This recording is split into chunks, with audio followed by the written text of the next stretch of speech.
seorang cawapres yang dalam waktu beberapa hari saja sudah berhasil jadi trending topik berkat ucapan yang salah-salah. Bayangkan kalau jadi pemimpin selama 5 tahun, kira-kira ada berapa banyak blunder yang bakalan muncul? Jadi hati-hati saat memutuskan memilih pemimpin. Kata orang, kebenaran akan menemukan jalannya sendiri. Tapi kekonyolan juga akan mencari jalan untuk menampakkan diri di depan banyak orang. Kemampuan dan track record memang tidak bisa bohong.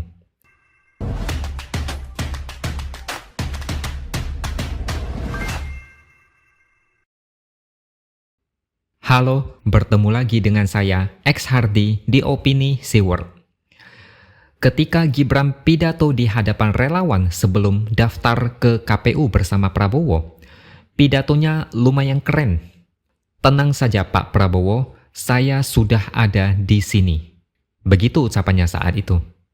Tapi sekarang makin anti klimaks karena seiring berjalannya waktu, kelihatan kalau Gibran selama ini cuma polesan yang terlihat bagus dari luar. Gibran ternyata tidak sehebat yang kita kira selama ini. Sekaligus membuktikan pada kita semua bahwa pemimpin muda tidak menjamin cerdas dan banyak wawasan. Kali ini saya akan memberikan 3 bukti kalau Gibran ini malu-maluin dan sebenarnya agak kurang layak menjadi cawapres. Ini bukan tentang bagaimana dia mendapat jalur khusus yang seolah sudah dibuat untuk memuluskan jalannya menuju kursi wakil presiden. Ini tentang bagaimana dia mempermalukan diri sendiri di depan publik. Mungkin Gibran tidak ingin menjalani semua ini. Jika harus memilih, mungkin dia memilih diam di rumah dan tidak usah capek-capek tebar pesona, tapi endingnya malah membuat kekonyolan. Yang pertama adalah ketika dia diskusi dengan mahasiswa di Institut Teknologi Dell di Toba Samosir, Sumatera Utara. Dia ditanya bagaimana cara agar anak-anak muda bisa berinovasi di teknologi, seperti yang dilakukan Gibran, misalnya pembangkit listrik tenaga sampah di Solo. Gibran bilang itu ada di buku, tidak usah dijelasin.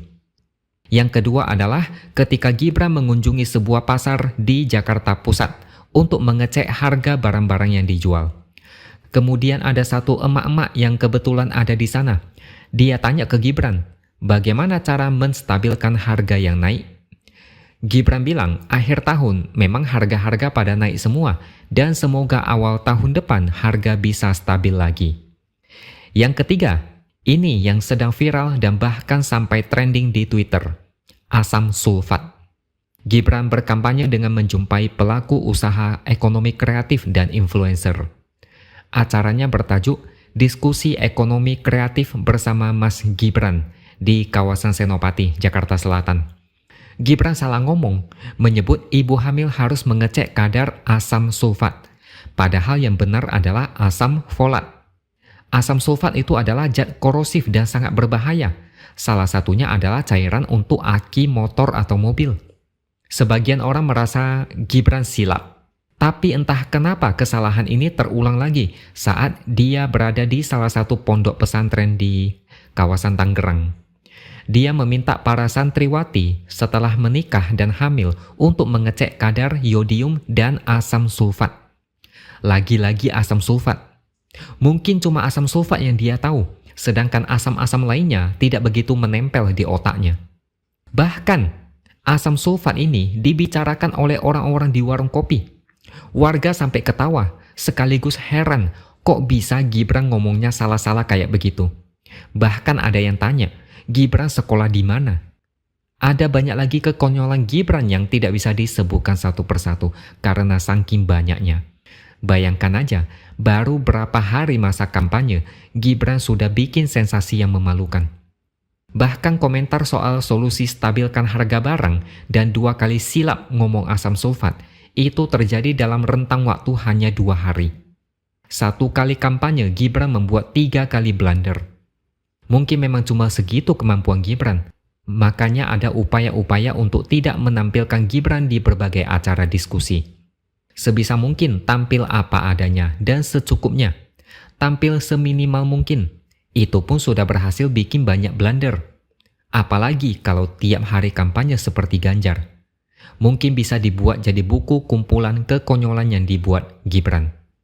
Selain kekonyolan, Gibran juga membuat kontroversi. Salah satunya ketika dia membagikan susu gratis di acara Car Free Day di Jakarta. Kata dia itu bukan kampanye, karena tidak ada alat peraga kampanye dan tidak ada ajakan untuk mencoblos. Bagi-bagi susu adalah bagian dari program unggulan dia bersama Prabowo. Tapi yang dipermasalahkan orang-orang adalah yang bagi susu itu seorang cawapres. Kalau yang bagi-bagi susu adalah orang lain, mungkin tidak akan dipermasalahkan. Selain itu, Gibran pernah menghadiri undangan relawan Jokowi bergerak bersama Prabowo di Penjaringan, Jakarta Utara. Di sana, Gibran meminta anak-anak naik ke atas panggung dan membagikan buku dan susu.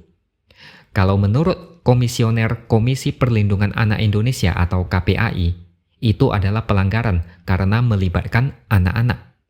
Memang enak banget jadi Gibran. Banyak kontroversi, tapi aman-aman aja. Ngomong suka salah-salah, tapi bisa-bisanya dijadikan cawapres dengan alasan pemimpin muda. Muda, tapi kalau tidak cerdas, ngapain juga? Memang pada akhirnya rakyat yang akan menilai apakah Gibran layak jadi pemimpin atau tidak. Tapi tetap saja peluang itu ada karena dia adalah calon wakil presiden. Membagikan panggung buat orang seperti Gibran sama saja membuka jalan buat negara ini dipimpin oleh dia. Kalau sampai dia dan Prabowo menang Pilpres, bisa nggak kalian membayangkan itu terjadi? Kira-kira negara ini mau dibawa kemana? Seorang cawapres yang dalam waktu beberapa hari saja sudah berhasil jadi trending topik berkat ucapan yang salah-salah. Bayangkan kalau jadi pemimpin selama 5 tahun, kira-kira ada berapa banyak blunder yang bakalan muncul? Jadi hati-hati saat memutuskan memilih pemimpin. Kata orang, kebenaran akan menemukan jalannya sendiri. Tapi kekonyolan juga akan mencari jalan untuk menampakkan diri di depan banyak orang. Kemampuan dan track record memang tidak bisa bohong. Di Pilkada DKI Jakarta 2017 lalu, coba ingat-ingat lagi AHY yang menjadi calon gubernur. Ucapannya banyak yang tidak logis. Saat debat, jadi bulan-bulanan karena tidak punya pengalaman. Begitu keluar dari karir militer, langsung dipaksa terjun ke politik yang sama sekali asing. Tidak dikasih bekal apa-apa, langsung disuruh melawan orang-orang seperti Anies, apalagi Ahok. Pasti kena hajar sampai babak belur. Gibran juga mirip dengan AHY, meskipun punya pengalaman 2 tahun jadi wali kota di Solo. Tapi tetap saja hasilnya sama. Kurang pengalaman, wawasan tidak seluas Ganjar, Mahfud MD atau Anies. Sesuatu yang terlalu dipaksa pasti hasilnya kurang bagus.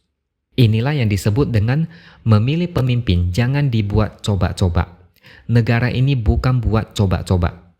Kasihan negara ini kalau dipercayakan kepada yang tidak kompeten.